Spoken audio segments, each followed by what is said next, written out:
नमस्कार। आज की वीडियो की शुरुआत एक कहानी से। एक लड़का था, उसे खाना बनाना बहुत पसंद था। वो हमेशा कुछ ना कुछ नया नया ट्राई करके लोगों को खिलाता था और वो चाहता था कि शेफ में वो अपना करियर करे। संयोग से उसी वक्त एक कंपटीशन आयोजित हुआ उसके शहर में, जहां पर जीतने वाले को प्रोफेशनल शेफ की ट्रेनिंग दी जाएगी और उसे आगे एक प्रोफेशनल शेफ बनाया जाएगा। यह सुन के वो बड़ा एक्साइटेड हुआ और यह खबर घर लेकर आया। उसने अपने मम्मी पापा को कहा कि ऐसा ऐसा एक कंपटीशन होने वाला है, मैं उसमें पार्टिसिपेट करूंगा और मुझे शेफ बनना है। यह सुनते ही घर में जैसे मानो अफरा तफरी सी मच गई। माता पिता एकदम क्रोधित हो गए। पापा ने बोला, बेटा ये शेफ वगैरह ना हम जैसे मिडिल क्लास फैमिली के लिए नहीं है। इसे वही लोग करते जिनके पास ढेर सारा पैसा हो, जिनके पास ढेर सारी पहुंच हो। लेकिन बच्चा कहां सुनने वाला। बच्चा ने कहा, नहीं, मैं शेफ में ही अपना करियर करूंगा। तो पिताजी और गुस्से में आए। उन्होंने कहा, अगर तुम शेफ बनोगे आगे चल के तो निकल जाओ इस घर से। बेटा भी तो उसी खून का था। उसने तुरंत सामान बांधा और निकल गया घर से। अच्छा, समझने वाली बात यहां है कि यहां दोनों माँ बाप और उसका बेटा दोनों एक ही चीज चाहते हैं। वो है एक उज्जवल भविष्य, एक अच्छा करियर। बस दोनों के सोच में डिफरेंस है।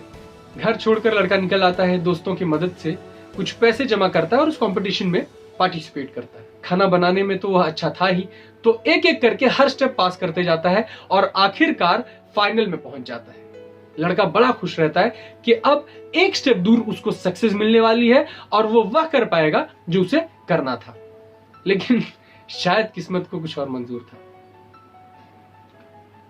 इन्विजिलेटर का धक्का लगने से उसके फाइनल वाले डिश में मसाला थोड़ा ज्यादा गिर जाता है और समय ना रहने की वजह से वह दोबारा डिश नहीं बना पाता।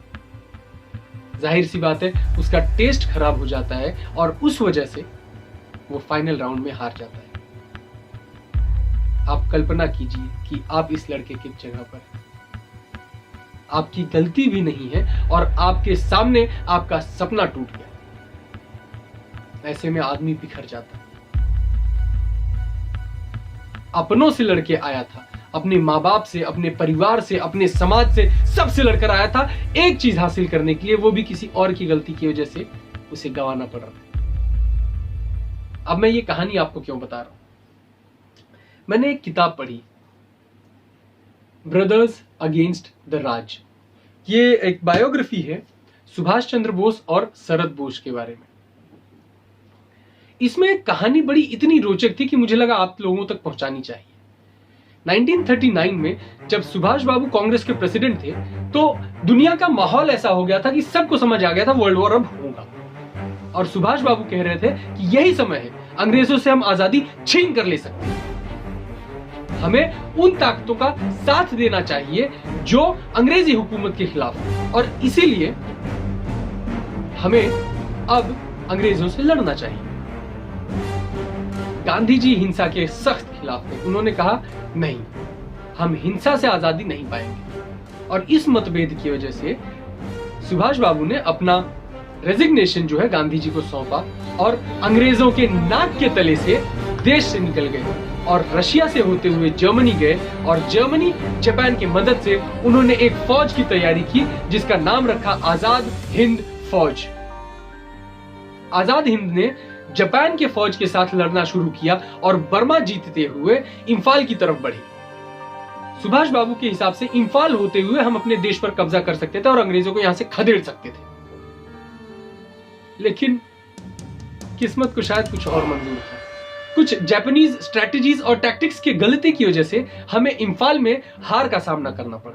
सारी दुनिया को लगने लगा कि आजाद हिंद फौज का भविष्य अब खत्म हो चुका है।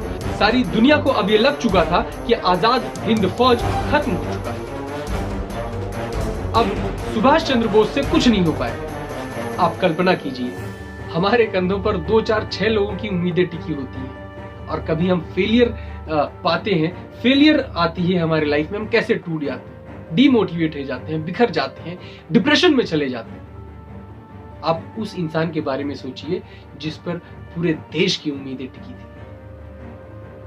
क्या वो डिमोटिवेट नहीं हुए होंगे? शायद नहीं, क्योंकि जिस आजाद हिंद फौज को लोग कह रहे थे कि अब खत्म हो चुका है, उसे उन्होंने फिर से खड़ा करने की शुरुआत की और उन्होंने अब इस बार सोचा कि अब रशिया की मदद से हम ब्रिटेन पे अटैक करेंगे। और कहते हैं कि इसी दौरान रशिया जाते समय उनकी प्लेन क्रैश में मौत हो गई। आप तक ये कहानी पहुंचाने का सिर्फ इतना ही उद्देश्य था कि हम जीवन में छोटी छोटी चीजों से डिप्रेस हो जाते हैं, थक जाते हैं, डीमोटिवेटेड हो जाते हैं। आप कल्पना कीजिए एक ऐसा इंसान जो पूरे देश की उम्मीद लेके चल रहा था, उसके ऊपर क्या गुजरी होगी। क्या वो डीमोटिवेट नहीं हुआ होगा? क्या उसे डर नहीं लगा होगा? क्या उसे रोना नहीं आया होगा? वो भी तो अपनों से लड़के आया था। लेकिन शायद वही चीज होती है जो एक आम इंसान और एक खास इंसान में फर्क कर देती है। जो टूट कर बिखर जाते हैं वो आम हो जाते हैं, और जो उसमें भी हार नहीं मानते वो सुभाष बाबू हो जाते हैं। उम्मीद है इस कहानी से आपको ढेर सारी मोटिवेशन मिली होगी। मैं चाहूंगा कि अगर आपको कभी समय मिले तो ये बुक पढ़ें। इसमें बहुत अच्छे तरीके से ना सिर्फ सुभाष बाबू की, उनके बड़े भाई शरद बोस, इनके भी जीवन के बारे में बहुत अच्छा लिखा गया है। कभी समय मिले तो जरूर पढ़िए। आज इंडिपेंडेंस डे नहीं है, आज रिपब्लिक डे नहीं है।